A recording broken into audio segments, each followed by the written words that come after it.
Do you know someone who has been diagnosed with or suffered from Parkinson's disease, cancer, surgery, autism, or a stroke? If so, then they have probably been treated by an occupational therapist. Out of the 13 people who responded from my class, 6 people know someone who has been treated by an occupational therapist. However, 7 people aren't quite sure what they do. An occupational therapist, also known as an OT, is a health professional that uses research to promote a patient's independence and functional ability to fulfill daily roles and routines. In order to become an occupational therapist, one must obtain a bachelor's degree. They can either start at a community college and receive an associate's degree and then transfer, or start at a 4-year university and graduate from there. Either way, their major should be health or science-based. After they graduate from their associate's degree, they should start applying for an occupational therapy program. There are about 2 to 3 programs per state. These programs look for candidates with a GPA of 3.5 or higher.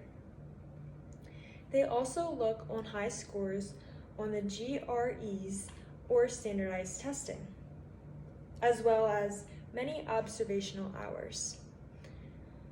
These programs prefer about 60 hours from 2 to 3 sites.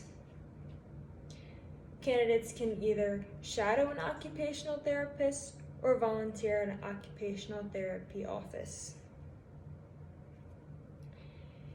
If you get accepted into a program, this is a 4-year commitment.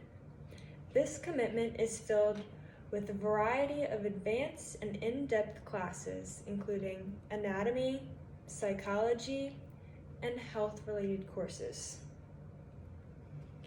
Once you complete this program, you will receive your doctorate's degree. Once you graduate, you will take the National Board for Certification of Occupational Therapy. According to the NBCOT website, the scores range from 300 to 600.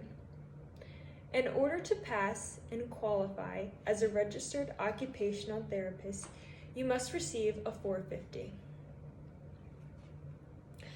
Occupational therapists focus on gross and fine motor skills. They also concentrate on the therapeutic use of everyday activities. This means that the OT will either focus one-on-one with the patient or in a group setting until they are recovered. They will use tasks like laundry, cooking, brushing their teeth or hair, or any hobbies that the patients enjoy. According to NurseKey.com, the patient's process starts with a referral from the doctor. After the referral, there will be a screening with interviews and many questions. These questions will help gather information about the patient to create a plan. This plan will help achieve the goals of the patient.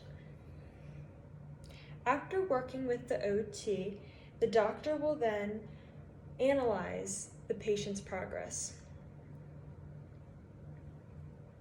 There are many locations where occupational therapists can work. As you can see, most occupational therapists either work in the hospital or in an office.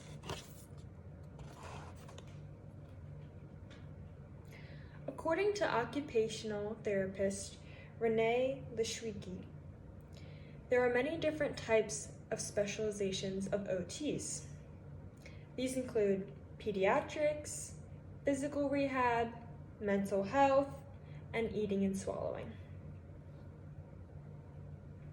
The Bureau of Labor Statistics states that the occupational therapy field will grow 18% in 10 years.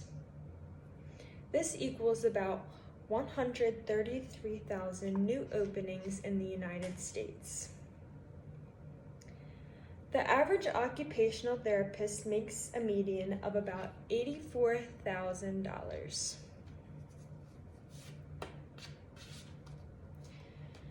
As you can see, the job of an occupational therapist is very rewarding. It makes a difference in many people's lives. They can help the patients learn to do what they love again. They help all ages, including those suffering and their families.